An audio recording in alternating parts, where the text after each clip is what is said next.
trap line. You see it snowed last night. Quite a bit of a snow. So it's all nice and light and puffy. So that I don't mind light and puffy. Yeah, very easy. There's a bit of a crust. So I've kind of seen the future of the elites through the death of Muammar Gaddafi. If you were to actually message him beyond the grave, you'd probably say, "Careful, dictators, they may turn on you." And I think that's what we're seeing around the world. Now, I had called something like this in 2013. I said either by the end of 2013, around the fall, or early 2014, and it looks like I'm right. I mean, I wouldn't say 100% right, because some things haven't happened yet, but it looks like things are gearing up in that direction. Like points I connect dots, and that this is one of the things. May 16th, there might be an American spring. Now, they already kind of tried this with the trucker thing, and it didn't quite fizzle out. But you have to see the energy's there, the anger's there, the resentment of the government's there, and people are not focused on what they're going to blame. And that's what makes it so dangerous. I'll use the Ukraine right now as an example. If we use the Ukraine as an example, what you're seeing is what they call the black bloc communist, anarcho-communist type of things, neo-Nazis and stuff like that. These guys are the guys that hijack any movement. They're no different than Al-Qaeda, Hail Hydra. They worship one idea. That idea is chaos. Now you're probably saying, no, I'm getting that about the history between the Ukraine and Russia and all the stuff like that. So where's the anger focused? Well, it's focused at whatever's in front of them. So that's why you're seeing in Ukraine all these protesters beating the snot balls out. Like the riot, that's the first place in the world where I've seen the riot cops, well, not the first place, but one of the places currently going on where the riot cops are completely overwhelmed. They just cannot contain the situation. Why? Because they're not fighting outside buildings, they're fighting inside buildings throughout the country. Hence why I said within 2 years you'll probably see the Ukraine, it's being destabilized. This is how all of this started, is through destabilization. It is a master plan. They don't really care who destabilizes it, because in the end, it's not the corrupt politicians, it's not the corrupt bankers, it's not the corrupt people that suffer. It's the little guys fighting each other. Again, misfocused anger, you know what I mean? So anyway, where did this all kind of start? Well, we need to go back to 2010, late 2009, early 2010, to Bahrain, where a store protest, a guy was protesting the government because basically the government was just forcing him out of business. He walked into the middle of the town square or whatever in Bahrain, poured gas on himself, lit himself on fire and protest. I believe the guy survived the incident. I don't know if he survived a long time. This sparked outrage and protests, which first got gathered up by social media, Facebook, Twitter, that type of thing. Okay, now this has been the blueprint for every uprising, including the Egyptian Spring, where they basically ousted 20 million people showed up and said, we're not going to take this anymore. We're just sick and tired of being sick and tired.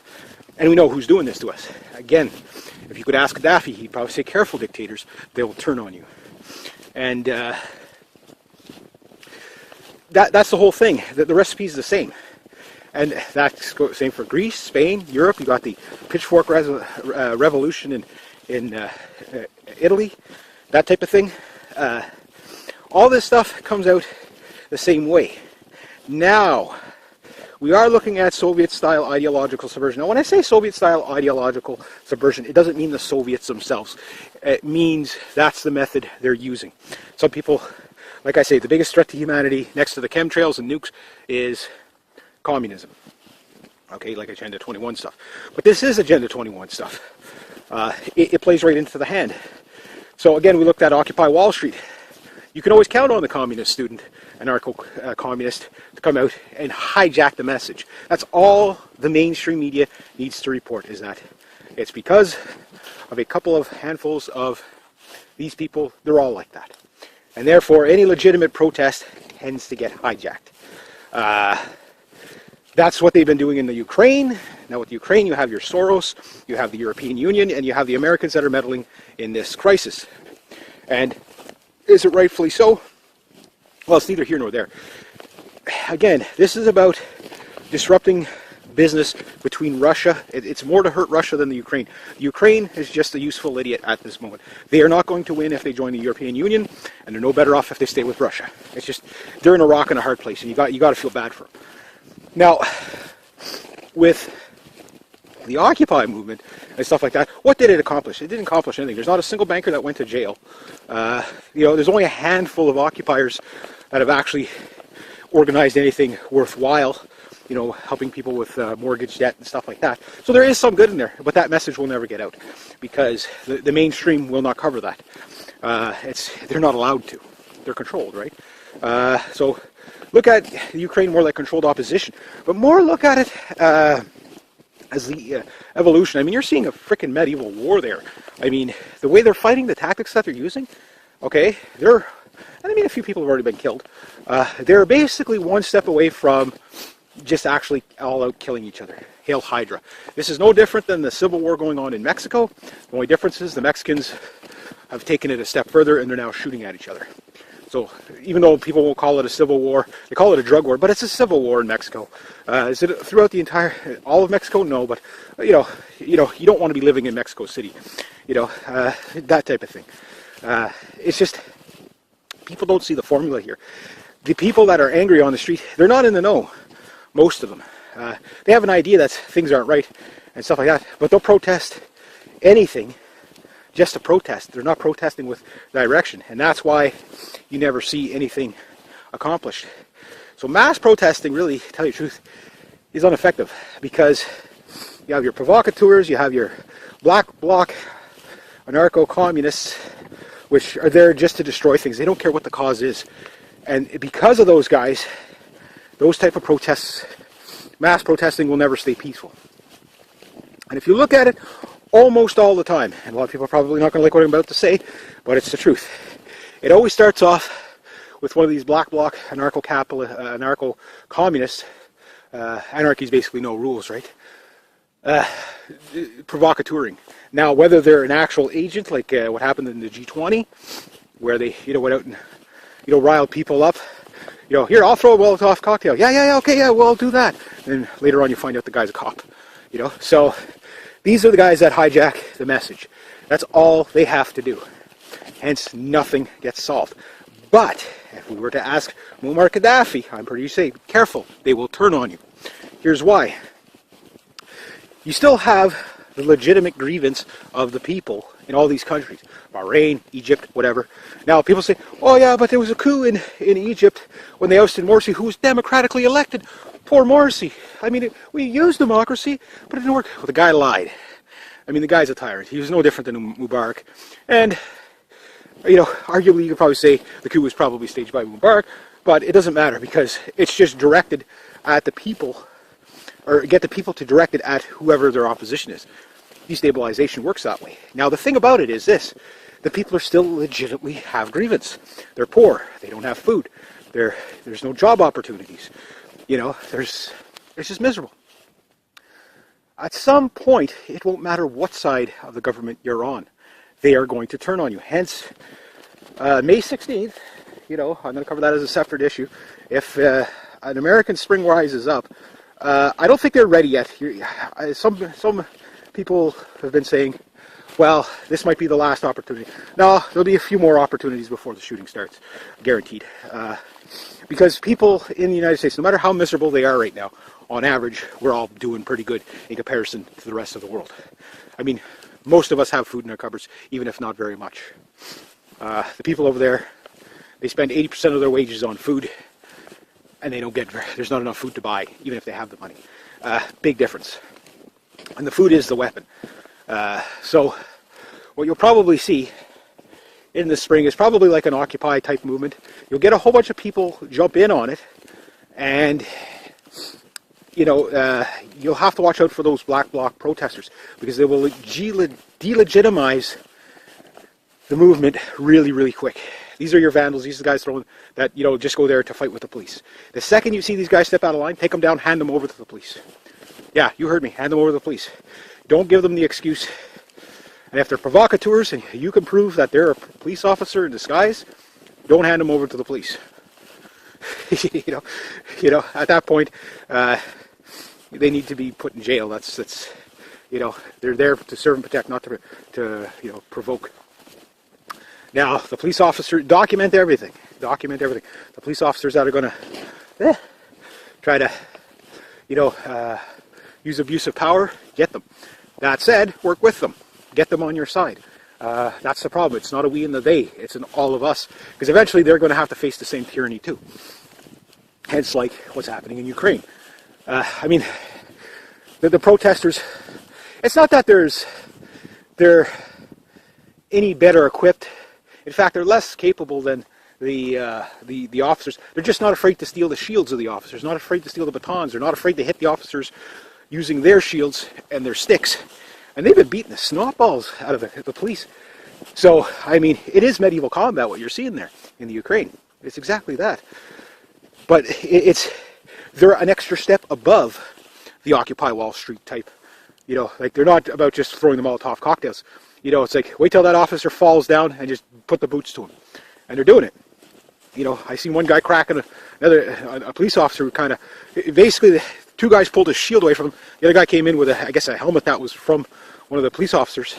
And just started wailing into him. The guy fell down, the other police officer tried to pull him in, and they were on the steps of inside a building. And they just keep moving up the steps like they just can't hold the line, right? So the danger of this is the next phase is, you know, when the next phase hits, it'll probably be something along the lines of troops come in, and they won't be shooting rubber bullets. You know, the crackdown is going to hurt those guys big time. Now the legitimate protesters, well, they're screwed anyway, because if they had a cell phone on them, the government knows you were at the protest because of the message they sent out to people. Hey, you're in a disturbance zone. You're already going to jail. You just don't know it yet.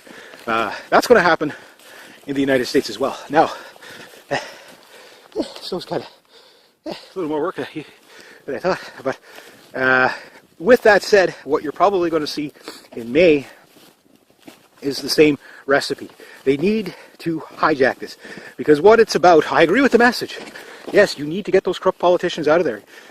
You know, it is basically trying to model itself after the Egyptian Spring, where 20 million people basically ousted Morsi physically. So, you know, you're fired. The difference is they had the military on their side. They had most of the law enforcement on their side. The law enforcement, particularly the Department of Homeland Security, these people are authoritarian. Most of them hail Hydra, worship one idea. We talked about the Hydra. I'll bring it up again, just because some people might be new to this. So, if you've ever seen the movie Captain America, where... I got snow on me. Okay. Where you got those guys in black, you know, putting their fists together going, Hail Hydra. They worship one idea, they'll die for the cause, and they'll do anything for the cause. They're basically loyalists. Well, that's what the Department of Homeland Security is. It's been designed that way.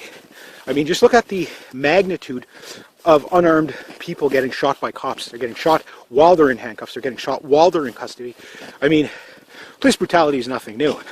And there are lots of great cops out there. And that's why, you know, if you're one of them, law enforcement or military, you need to really re-examine what side you're on. You may have to give up your badge, but don't give up your oath. Now, if people say, oh, it's just right-wing conspiracy and right-wing extremists. Yeah, the whole Ukrainian protest, that's only because of the right-wing neo-Nazis. That's the only legitimate purpose that's there. Do you really believe that? No, there are people with grievances. What's up, Muammar? What's that?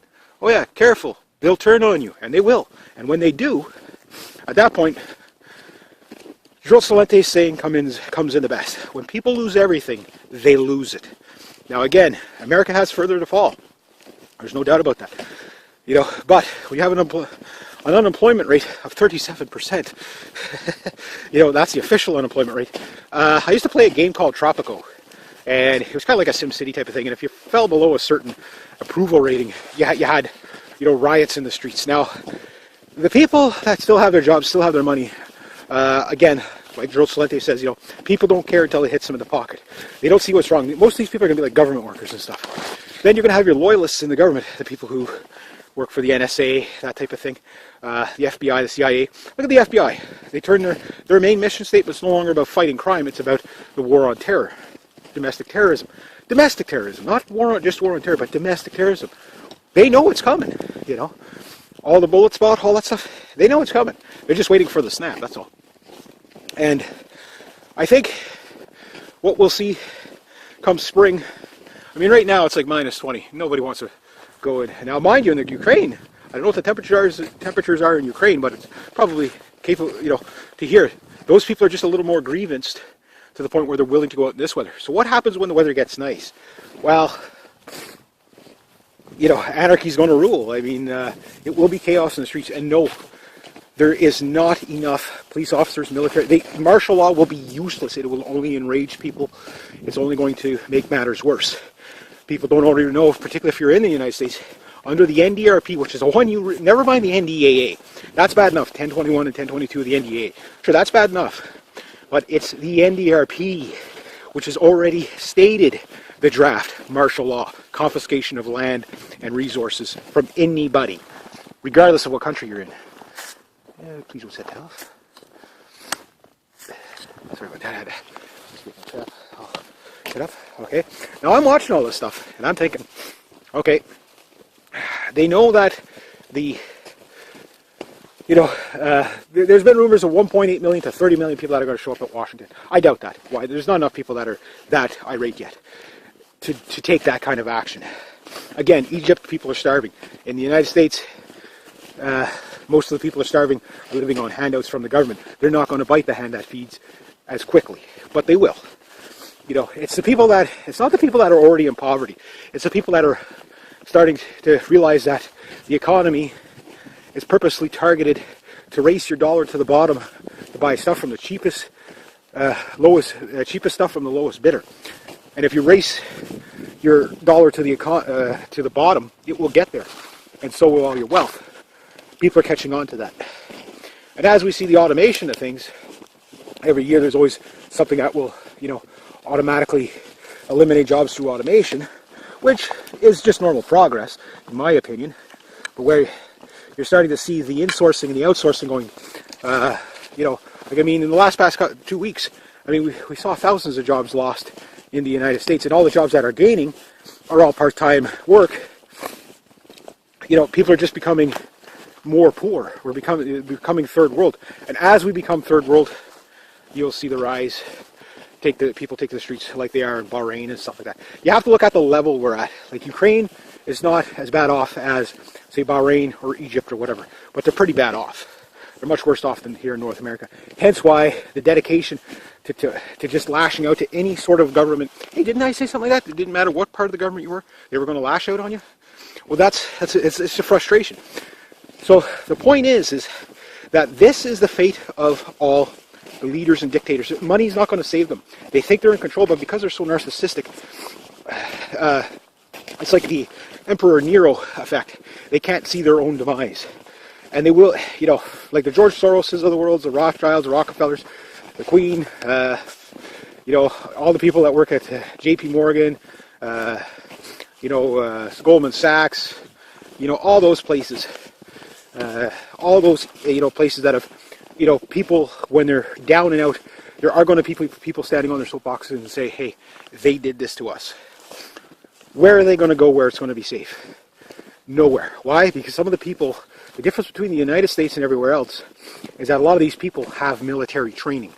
These aren't the peasants that have been kept down like in China and stuff like that. These are people that can actually really focus on the task at hand and say, no, we're not going to go take to the streets. We're going to be on top of, towers sniping bad guy, the elites out. And that's what's going to happen. Why? Because we've already seen this happening everywhere else. Morsi hasn't been killed yet, but he's been ousted by 20 million people.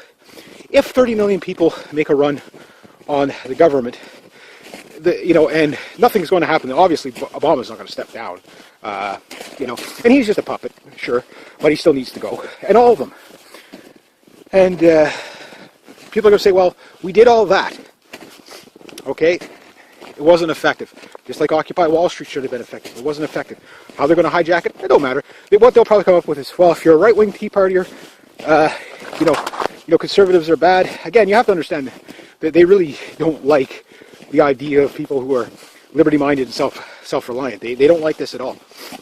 When all that fails, I think the next evolution will be like the Ukrainian one. And then by that time, the Ukrainian one will probably be destabilized, where Russia's actually back in Ukraine shooting at people again or starving them out. It's a destabilization. Now, the step after that is the shooting war. That's how it works in history. That's how it's going to work now. And, well, what's that? What's that, Mr. Gaddafi? Oh yeah, be careful, Mr. Dictators. They'll turn on you. Hi and welcome. Okay, I'm back here on my trap line. We see it snowed last night. Quite a bit of a snowstorm. It's all nice and light and puffy, so that I don't mind light and puffy. Very easy. There's a bit of a crust. So, I've kind of seen the future of the elites through the death of Muammar Gaddafi. If you were to actually message him beyond the grave, you'd probably say, "Careful, dictators, they may turn on you." And I think that's what we're seeing around the world. Now, I had called something like this in 2013. I said either by the end of 2013, around the fall, or early 2014, and it looks like I'm right. I mean, I wouldn't say 100% right, because some things haven't happened yet, but it looks like things are gearing up in that direction. Like I connect dots, and that this is one of the things. May 16th, there might be an American Spring. Now, they already kind of tried this with the trucker thing, and it didn't quite fizzle out.